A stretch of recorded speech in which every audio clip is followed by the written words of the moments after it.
Welcome to podcasts recorded live at the Center for Spiritual Living in Portland, Oregon. We have many programs, classes, and workshops developed just for our online audience. To find out more, go to our website at cslportland.org and look under the Online tab. Our mission is to open hearts, ignite minds, and make a difference. If you'd like to support our center and its video podcasts, you can donate online at cslportland.org/donate. Allow us to become part of your extended spiritual community.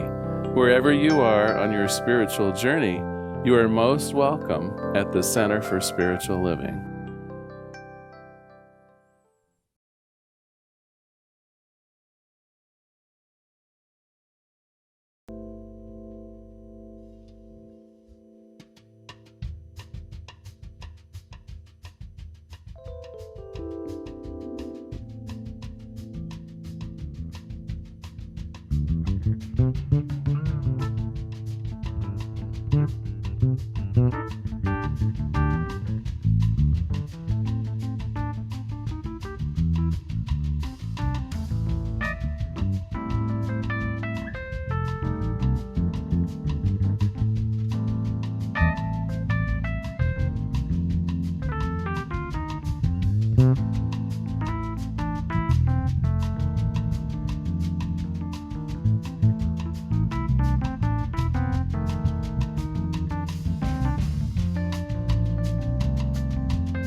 Good morning. Welcome to the Portland Center for Spiritual Living Facebook Live service.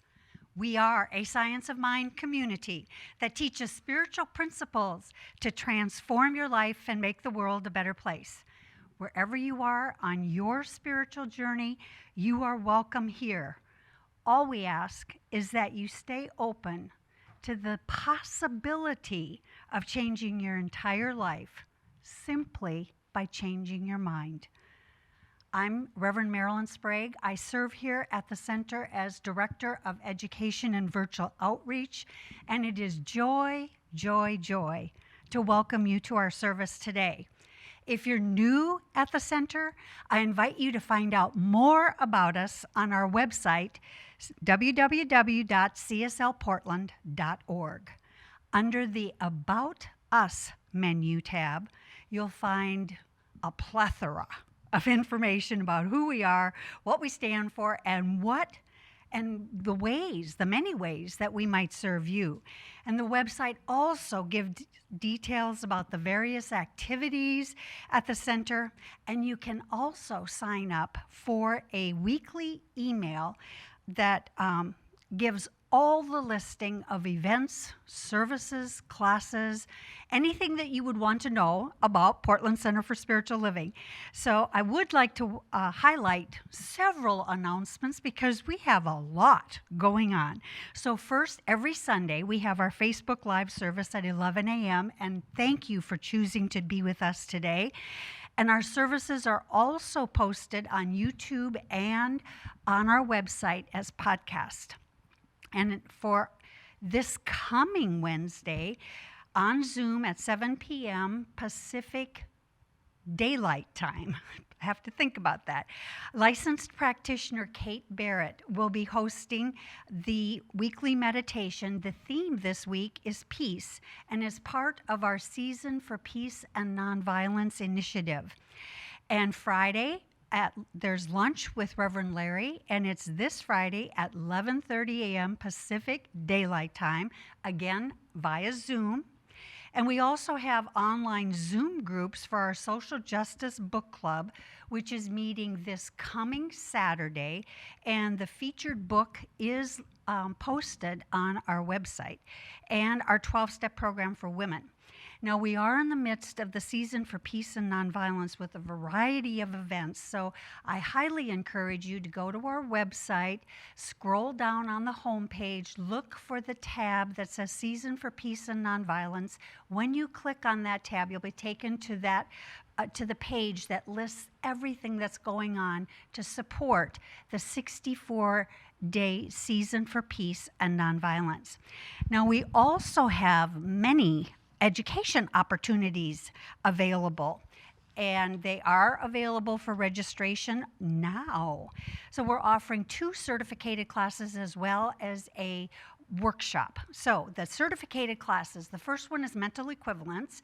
I'm facilitating that class. It's a 5-week class offered on Thursday evenings from 6 to 9 p.m. Pacific Daylight Time, starting April 8th and ending May 6th. Now, what is a mental equivalent? Well, Science of Mind teaches us that there is good for us and we ought to have it. And whether we are seeking good for peace or right employment or true place or purpose, perfect health, loving relationship, vibrant prosperity, the good we desire is ours when we provide a mental equivalent. So in this class, it's an applied learning class. You pick your area of focus and we'll walk through the process of developing a powerful mental equivalent. So you can register now, and I encourage you to do so that we can get the participant workbook to you before the class starts on April 8th. We also have a second certificated class that's being offered this term, and it's facilitated by Kate Barrett and Kathy Batten, 2 of our licensed practitioners, and the name of the class is Revealing Wholeness. And again, this is a 5-week class offered on Thursday evening, so you can just kind of block off Thursday evening for spiritual growth opportunities. It begins May 20th and ends June 17th, 6 to 9 Pacific Daylight Time. Now, in this class, you expand your current knowledge of science of mind principles and practices through the study of the mind-body connection. The class is based on spiritual principles as well as current research in the scientific fields of medicine and quantum physics. And the workshop that we're offering is Spiritual Mind Workshop. I'm facilitating 2 sessions offered on Saturday, May 8th, and May 22nd from 1 to 3 p.m. Pacific Daylight Time. And this focuses on spiritual mind treatment, which is affirmative prayer supported by the Science of Mind teaching and philosophy. It's a perfect way to learn how to transform your life and be able to embrace greater good. And if you were in the sanctuary right now where I'm looking, you would see that Reverend Larry has a very special announcement to make. Reverend Larry. So it's Easter coming up. So I want to welcome you to our Easter service next Sunday. And just to explain, it has a couple components. First of all, the regular Facebook Live presentation at 11 will be a very touching and meaningful ceremony. I'm going to be guiding you in a meditative experience so that you'll get to claim some newness for this coming year. But all solemnity aside, what do we like to do after service on Easter, right? We're used to having a potluck, we're used to being with friends, and so why should this year be any different? Of course, we can't meet in person, we can't have that potluck, but I'm hosting an Easter pageant, if you will, an Easter bonnet parade on Zoom. So when the service is done on Facebook Live at 12:30, switch over to our Zoom connection, and I'll host you in a variety of fun Easter activities. First of all, please wear your hats, wear your Easter bonnets. And I would tell you, if any of you are into arts and crafts, you will not believe the other two Easter bonnets that I will be wearing. This one is the tame one. But beyond that, we're going to share some Easter stories. I'll present my 3 favorite Easter jokes of all time. And then we're going to round out an hour with Easter trivia. And for those of you who enjoy trivia, you'll find that it works really well on Zoom. And you can study up if you like. So the 3 categories for Easter trivia are historical Easter, Easter celebrations throughout the world, and Easter decor and merchandise. So if you want to really clean up on Easter trivia, you have plenty of time still to do a little bit of study. So I look forward to seeing you next week. Regular Easter service, regular time, 11 a.m. Facebook Live. Then at 12:30, we're going to switch over to Zoom. And the Zoom links, of course, on the front page of our website, cslportland.org. Stay tuned, 12:30 Easter trivia, getting some social time in, Easter stories, and of course, Easter bonnets. Look forward to seeing you. Thank you, Reverend Larry. Be sure to mark that on your calendar for next week.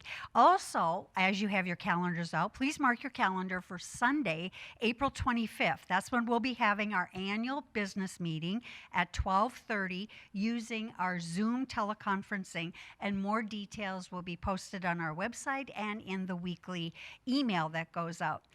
And finally, are you on the mailing list? Details for signing up are right on our homepage at www.cslportland.org. Enter your name and email on the bottom of the right-hand sidebar. And our floral arrangement is courtesy of Kat Jacobs. Our special music today is by our music director, LaRhonda Steele, accompanied by our always present Friends Band. So I invite you to sit back, relax, because I know that somewhere between the music, the meditation, and Reverend Larry's message, Leggo My Ego, is exactly what your heart has come to receive.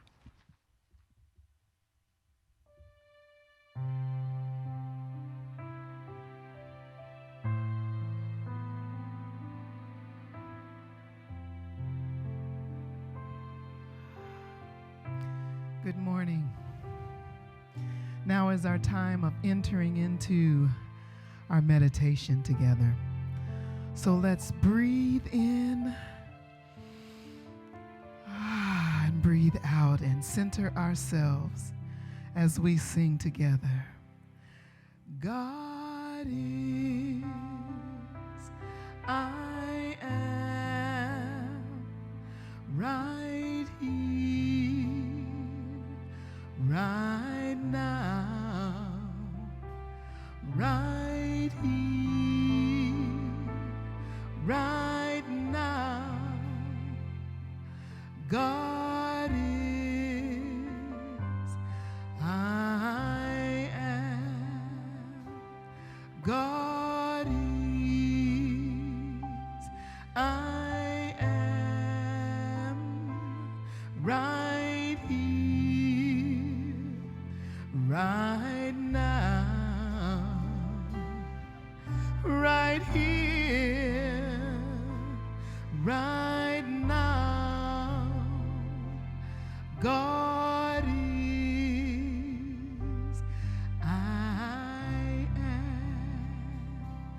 God is, I am right here, right now, right here, right now. God is,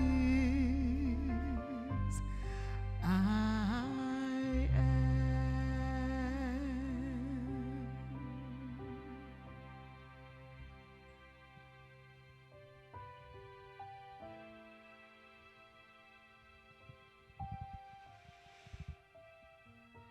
And in this now moment, bringing our full attention and our full awareness to right here, right now, recognizing that one mind of infinite intelligence, the all that is, all that ever was, and all that ever will be. And I choose to call it God, for it is that creative magnificence behind all that is seen and all that is unseen. It is life. It is love. It is law. It's substance. It is the magnificence of creation. And I know that I am of it. For God is all there is. That means that my life is of God. It is of the substance of God. The essence is the love of God. The life of God is my life. And as that is true for me, I know it is absolutely true for everyone who hears this prayer. That yes, right where each person is, God is. And so I claim and affirm and I speak my word for and about our service today, that Reverend Larry, as an instrument of that one life, that one power, that one presence, is a clear instrument sharing truth as he delivers the message, Leggo My Ego. And I claim and affirm that our music inspires us to open our hearts, open our minds to receive the truth.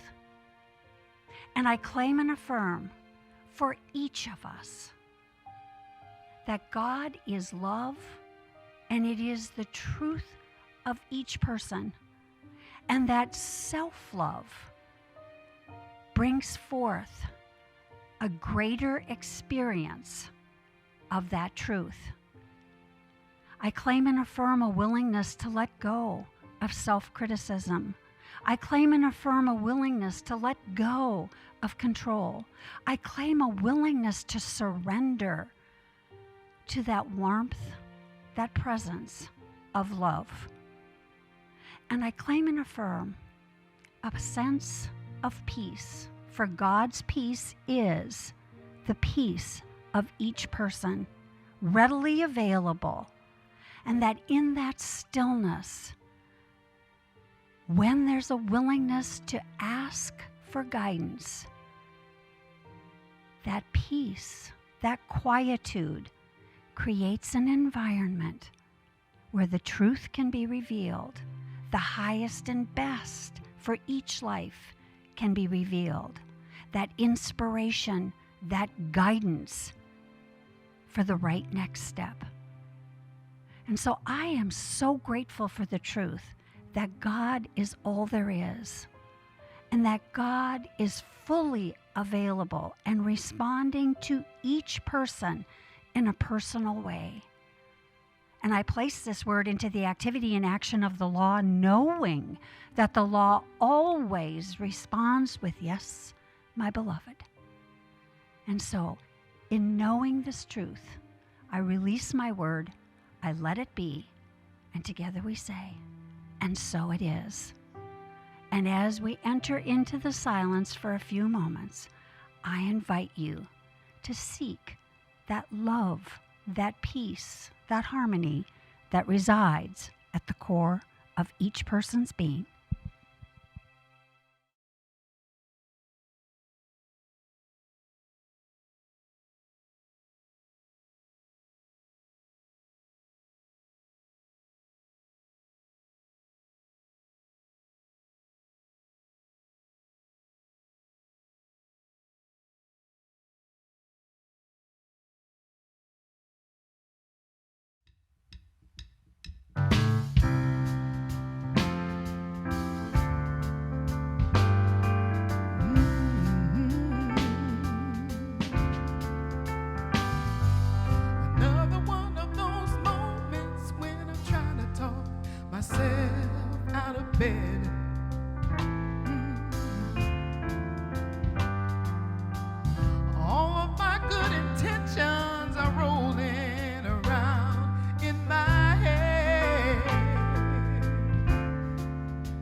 the door. Put your feet on the floor and just show up. Take your time. You don't always have to be the first one in line. Just show up, slow down, let it be, and say, show up, let go of my ego and just show up.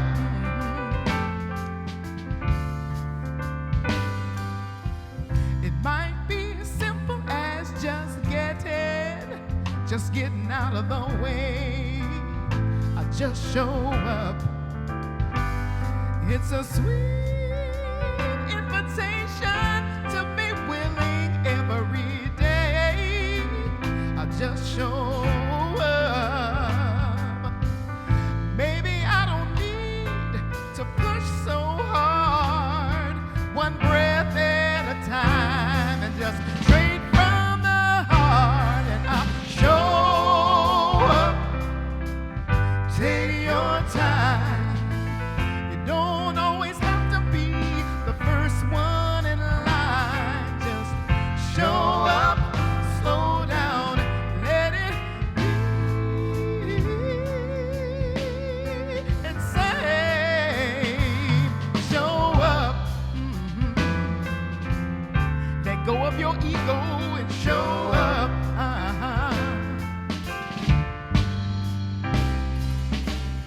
You never know what can happen. You never know what might be. If I make room for a miracle to show up in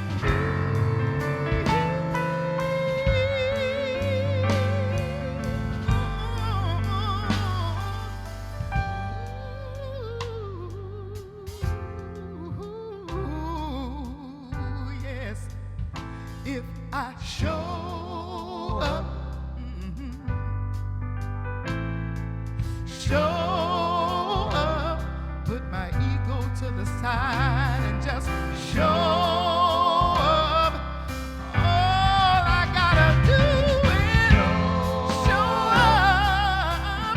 Take your time. You don't always have to be the first one in line. Just show up, slow down, let it be, and say, show up. All we gotta do, show up. Oh, Spirit is calling, show up. Put your feet on the floor, yeah. Just show up.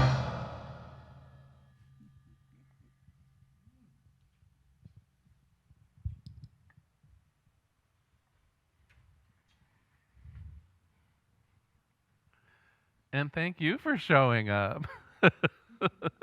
Happy Sunday, everyone. Glad you're joining us today. As you know, this month we're working our way through Pema Chodron's book, Welcoming the Unwelcome. And we started out with the topic of what it means to be in our comfort zone, and that had both a positive effect of, well, being comfortable, but also had a negative effect, that of kind of being bound into the same old, that if we're too reliant on our comfort zone, we tend to not make progress. We tend to not make new friends or have greater success. We tend to really be bound by what has gone before. And so last week we talked a little bit about that idea that principle is not bound by precedence, that we have the ability always to see with fresh eyes, to move forward. In fact, we talked a little bit last week about the idea of labeling and turning it over to our subconscious, that so often we'll label something as negative from the get-go, and our subconscious just goes with that. We unconsciously start seeking out the negative. If we label something as a rainy day, we're going to see rain. If we label things as a difficult conversation, you can expect some difficulty because we'll literally seek it out without even being aware of it. Well, today I want to talk a little bit more about this idea of the comfort zone for a very important reason. You know, there's an arbiter of our comfort zone. There's a, I don't know what you want to call it, a head honcho of our comfort zone. And I call that the ego.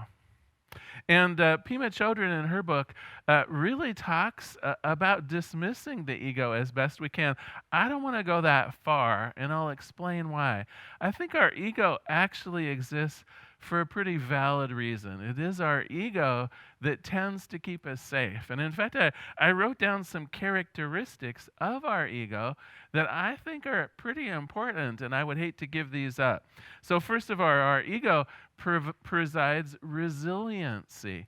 It's kind of how we define ourselves, right? So if people are pushing against us, our ego is what allows us to stand tall and say, this is what I believe in, this is who I am, this is how I wish to be treated. And so without our ego, we might tend to be more the doormat type, where other people dictate what we're supposed to do or how we're supposed to behave. It is our ego that allows us to stand tall and recognize in ourselves the ability to stand firm in our truth.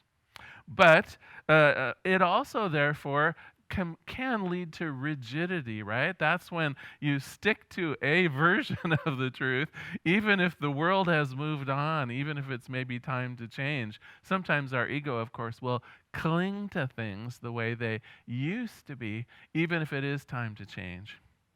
Our ego, though, also provides us safety by deflecting and acting as kind of that judge that keeps negativity away. So sometimes you might get the vibe from someone that just isn't safe, and you're going to stay out of that person's way. Sometimes it's our ego that is clued into a bad business deal or something that just doesn't seem quite right, and our ego can trigger that mechanism of us backing away, us standing firm and not putting ourselves in danger. Of course, the negative potential there too is that we may miss opportunities. If we judge something to be not for us simply because it's different, simply because we haven't encountered it before, that can represent then a negative way of being in the world. It can represent us actually turning down or overlooking an opportunity. The final way that the ego can be helpful is that it really helps us to define what's important to me versus just what is interesting or what's important to the world. Our ego is there almost always a little bit as the judge. This is good for me. This is not so good for me. This is what I like. This is not so much what I like. And again, of course, this has its pluses and minuses. It's judging what we like based on what we have historically liked, right? And so the trouble is, maybe I'm going to miss out on something. How many people here, in fact, how many people, when you go to one of your favorite restaurants, almost always order the same thing? Or maybe there's one or two things on the menu, and you always order one of those. Yeah, I know, right? Well, that's our ego doing that. Our ego has discovered, oh my gosh, the mashed potatoes here are amazing, or whatever it is that you really like. And so that's a good thing, right? You're going to have a good meal when you go to that restaurant. But what if there are two or three things on the menu you've never had that you might even like better? Right? So that's our ego at work as well. It's ensuring that we have a good time. It's ensuring what's pleasing to us, but it can narrow our choices. It can mean that we're going to miss out on something even better, our sort of evolution. And it works not only, of course, when we're eating out, but it works around our circle of friends. It works around our opportunities at work. It really is present in all areas of our life. Our ego keeps us in that place of good enough. And sometimes the good enough even has a fair amount of suffering in it. Have you known people who cling to a certain way of being or a certain way of doing things, even when it doesn't actually work out all that well for them. Well, it's their ego that's doing that. The ego is directing their unconscious and their subconscious to make some of the same questionable choices over and over again. Why? Because it's familiar. Not because it's necessarily good, but the ego is the arbiter of the familiar. The ego is what brings you the same results over and over again. It's on that unconscious or subconscious side of our minds, and so it just engages itself when we don't take conscious action. And so, of course, the main point of today's talk is the more conscious we are, the more we really evaluate the choices we make, the more we evaluate how we are in the world, even our view of ourselves, the more conscious that is, of course, the more open to opportunity we will be. The more open to greater success, greater friendships, more love, more life. That spiritual evolution and the evolution of us in the world as well, dependent on us not just allowing our ego to keep our world the same size that it has always been. Now, I have a tip for you on egos, because sometimes people will say, well, Larry, how can I tell the difference between my intuition, which often has really great information, and my ego that also sometimes has good information, but also might be holding me back? It's still the same voice in my head, right? How do I tell the difference? Well, I would suggest to you that it's easier than what you think. Your intuition is based in love, and your ego is based in safety. So if the voice is saying something like, "Oh, you fool, don't take a chance on that," does that sound like love? Sounds like safety. If that voice in your head says, "Oh my goodness, I wouldn't take a bet on that business deal. You could be in ruins by the time the first quarter is out," does that sound like love? See, I think the decision process here, if we're aware of it, if we're conscious of making the decision, is actually easier than it might be. If the voice says, "You should try this, it could be fun," doesn't that sound like love? If the voice inside you should say, "Wow, you've never tried that on the menu before. Give it a try. What's the worst that can happen?"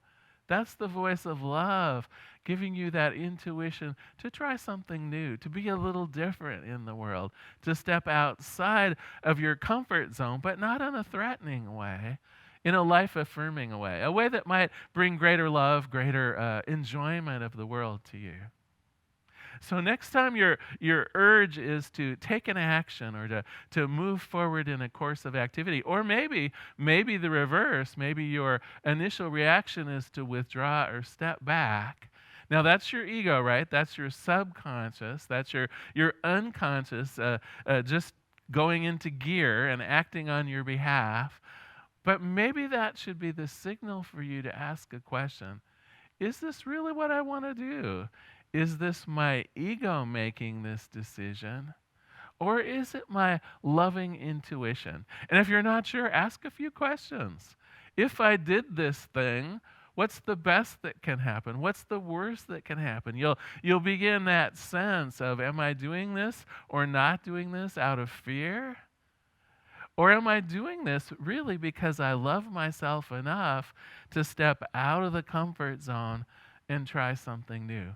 I think if you put it in those terms, am I doing this out of fear? Am I doing this out of love? You will have a great opportunity of moving forward. I want to quote something from the book before we move on. Pema Chodron relates this story that she has, that she went through. She says, like all sentient beings, I have an ongoing moment-by-moment experience. My five senses experience the sights, the sounds, the smells, the tastes, the tactile sensations, and my mind responds to them. It experiences the thoughts and emotions. This is not a problem at all. This is what being alive is truly like. It's an amazing and a wondrous blessing.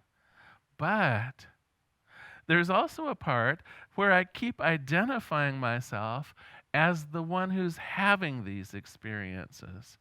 And this is turned into the illusion of a fixed entity for which the last few decades I've thought of as Pema Chodron. With this feeling of a solid and unchanging experiencer, I've become stuck. I find myself in this situation where it's Pema Chodron against her experience or Pema Chodron in favor of her experience. And from these basic reactions, all kind of intense emotions, harmful actions, mistakes, and painful results can arise. You see, don't we change over time? What was good for us yesterday, do we know that it's good for us today? The choices we made in the past based on the sensations that we had a year ago, 2 years ago, 25 years ago, right? Am I still that same person? Am I? I remember one time my mom and I went on vacation, me fully adult. In fact, I think it was shortly after my 30th birthday. My mom and I went out. She wanted to go to Disney World, and of course we did have a good bit of fun there. But I remember within about 30 seconds she could say something, and I would feel like I was 9 years old again, right? She was calling forth in me, well, right? She was doing it, right? Shall we laugh a little bit about that? It was me allowing myself to fall into an old pattern of how I was with my mother from childhood, even though I'm fully an adult, even though we were really, in some ways, two friends experiencing this vacation together. She would say something, and suddenly I would be transported through what?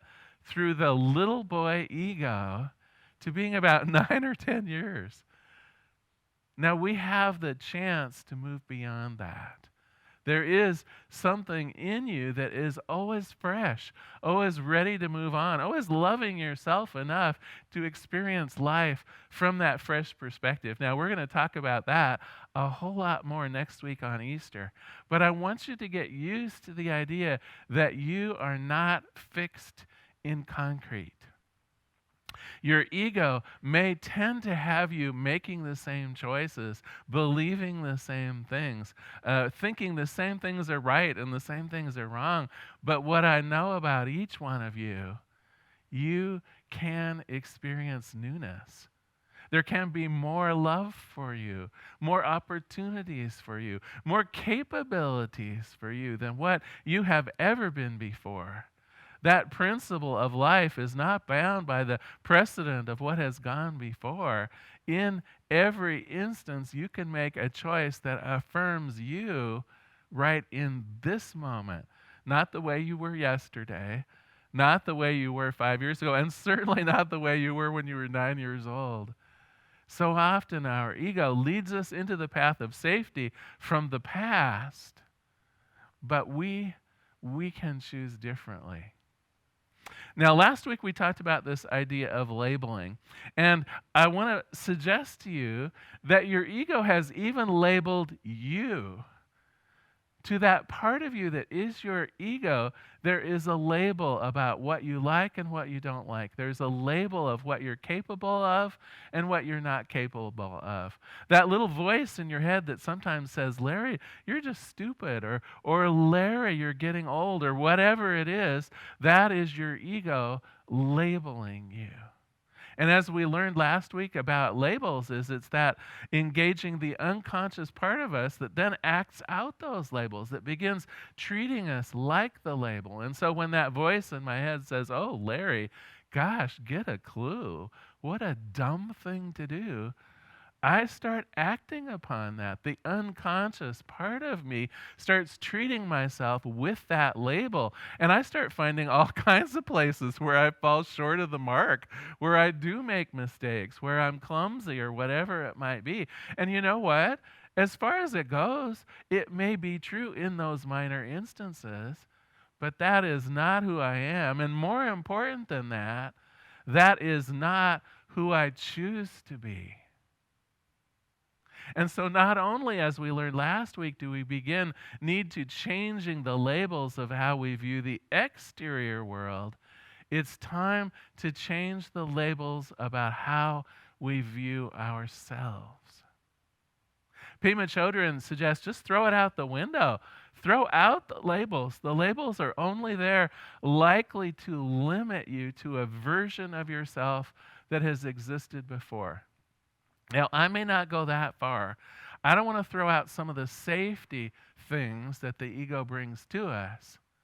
But I would suggest that anytime we have thoughts about ourselves, anytime we have thoughts about the world, let us evaluate that for its reality of what we want, not what has gone before, but what we would like to see. If we see limitation in ourselves, let's dismiss that label.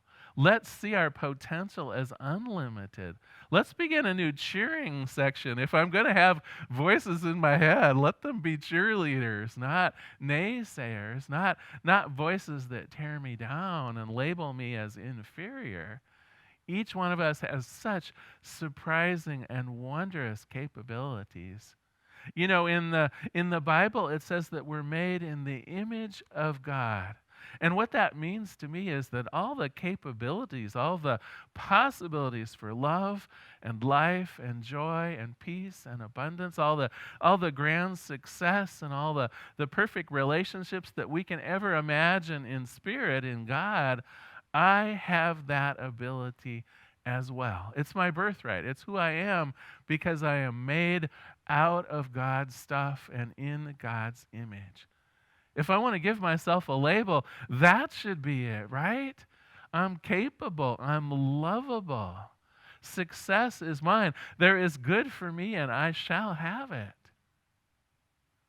And so you can tell, no doubt, that this is leading into a bit of homework this week, so I'll come out with it. The homework that I would like you to have this week, and I think you can see where this is coming from. Next time you're in a position of making a pronouncement, either about yourself, about some way of life, something that's going on, and you can notice this, our ego tends to be a bit of a drama king or a drama queen. And so if you find yourself coming out with a reaction that seems a little oversized, like, wait a minute, this was just whether your room was clean or not. Why am I clenching my teeth and why are my hands forming into fists, right?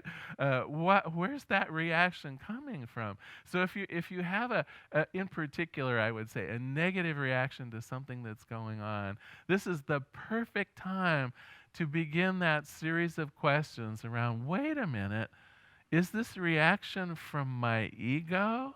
Is this trying to somehow keep me safe or keep me in a pattern that I've experienced before? Or is this really my intuition? Is this coming about because of love? I think more often than not, you will discover your ego is trying to ratchet down your world into a sense of control or a sense of sameness. And if that is true, I want you to put your full conscious attention into it. Don't just let your ego allow you to make it another version of the past.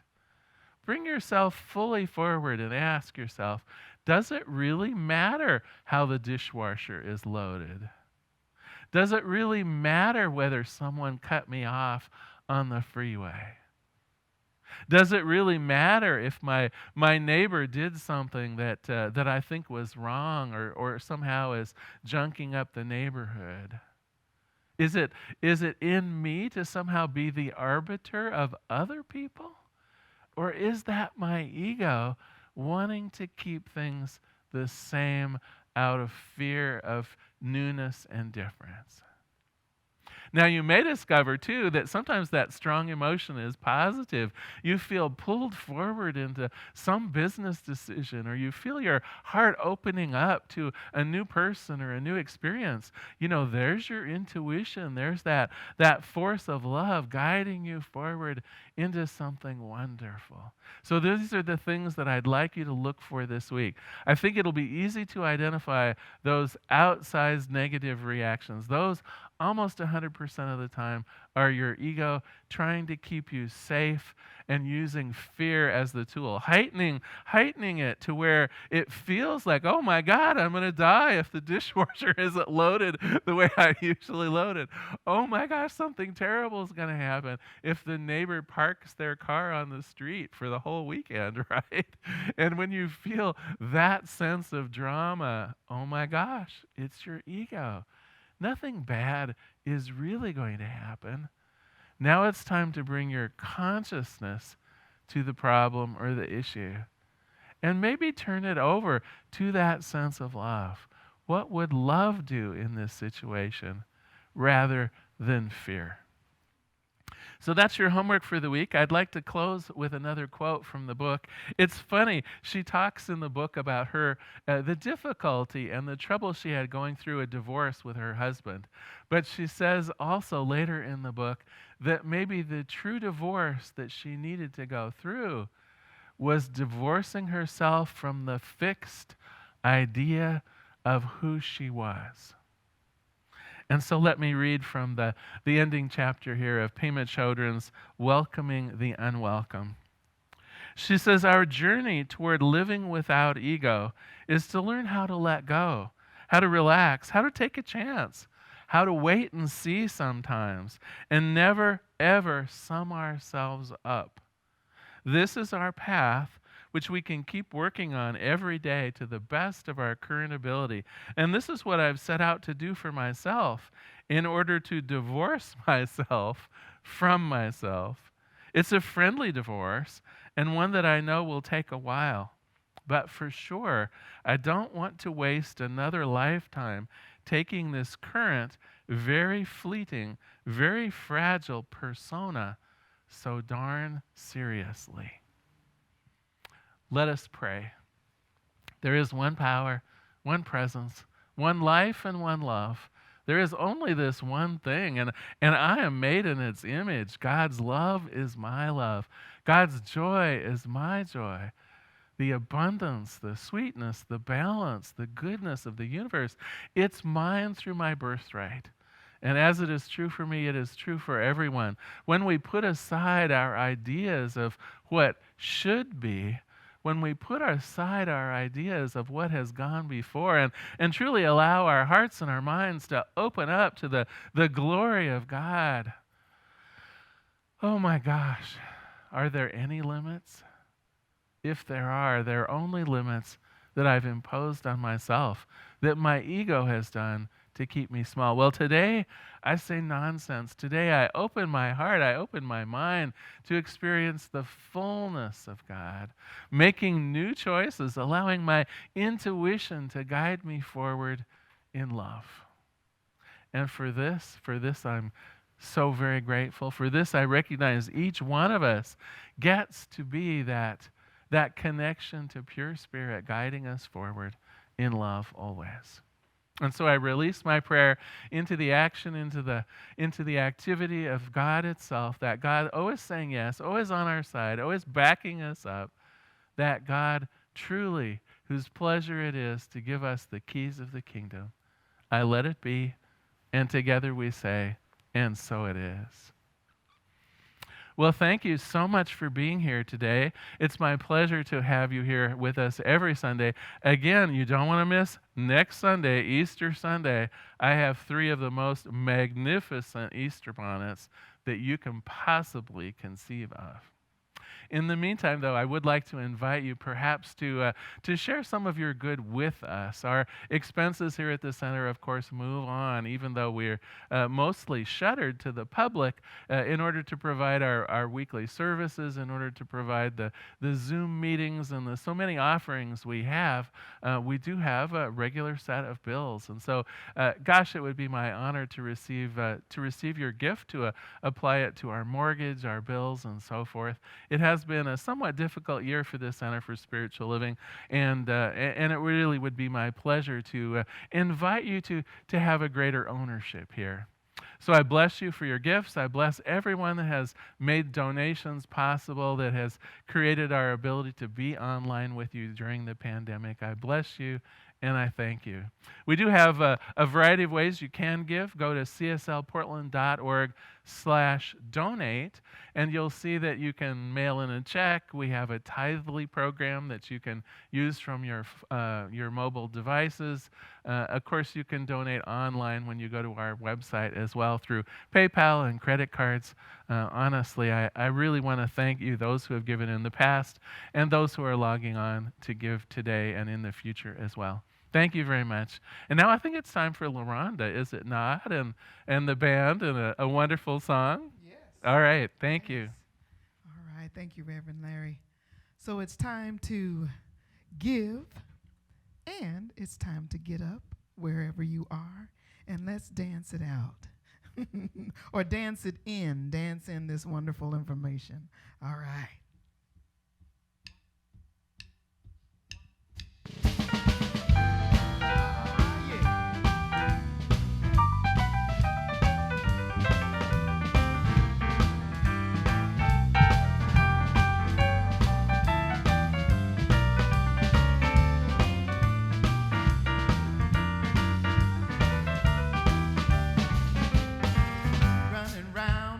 This and that, giving it up to God and then taking it back.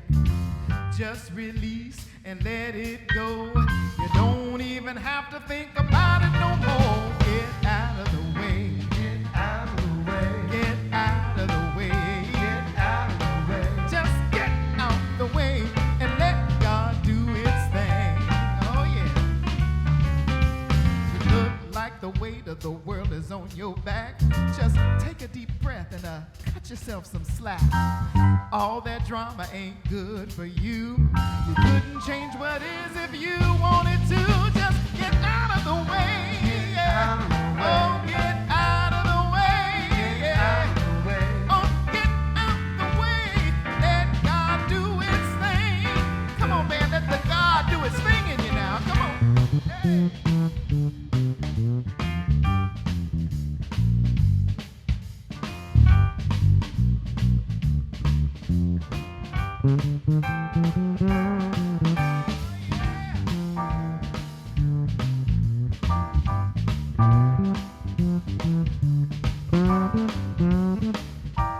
That's Jim Solberg on the bass. All right. Come on, kid. Come on, kid.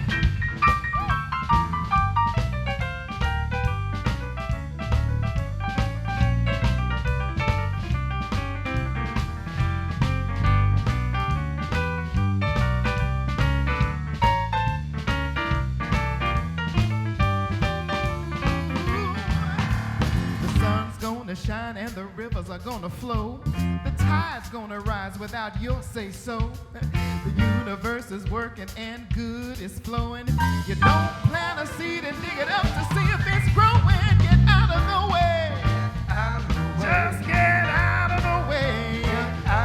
Oh, get out the way and let God do His thing. Oh yeah, yeah. Woo.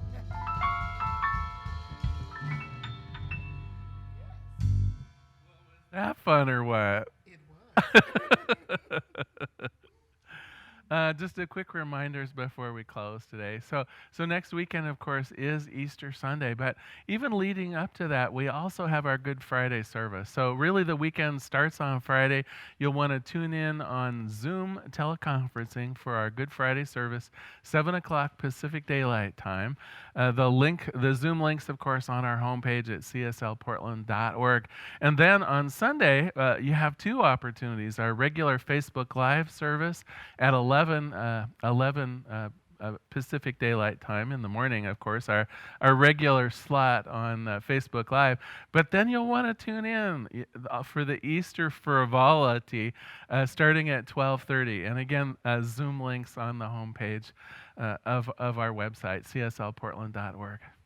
So please know, wherever you are on your spiritual journey, you are so welcome here. It's such a pleasure to be with you every Sunday. Shall we close in song? I am going to make a special trip to Zoomland on Easter to see Reverend Larry's other bonnets. I must. I am compelled. All right, let's sing our closing song together. The Truth of Who I Am. Yes. Woo.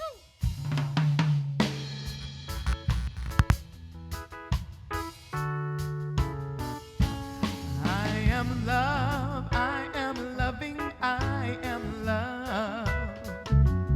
I am love, I am loving, I am loved.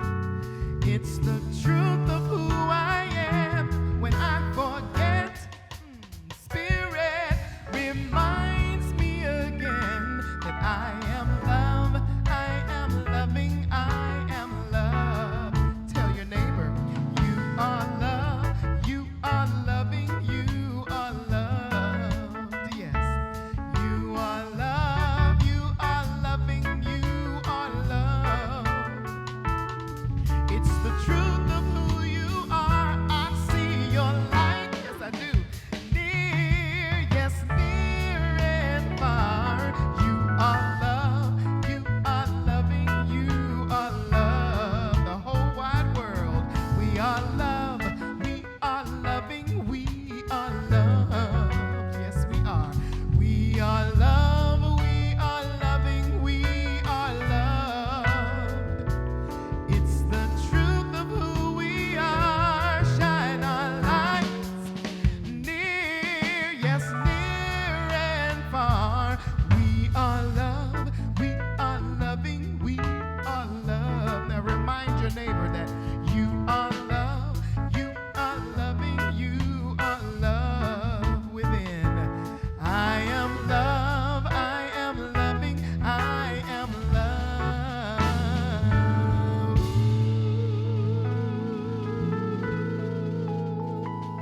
And that's the truth. Blessings.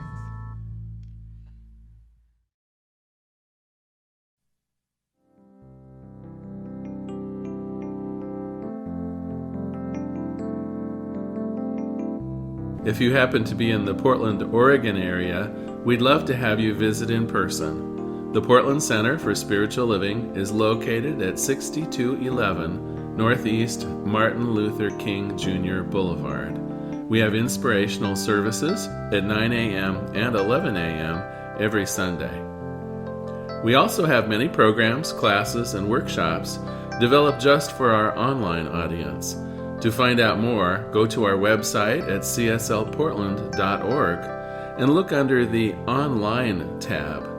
We have a variety of content dedicated specifically for our online listeners. Our mission is to open hearts, ignite minds, and make a difference. If you'd like to support our center, you can donate online at cslportland.org/donate. Our website is also the place to learn more about what's going on at the center or to contact us. Allow us to become part of your extended spiritual community. Wherever you are on your spiritual journey, you are most welcome at the Center for Spiritual Living.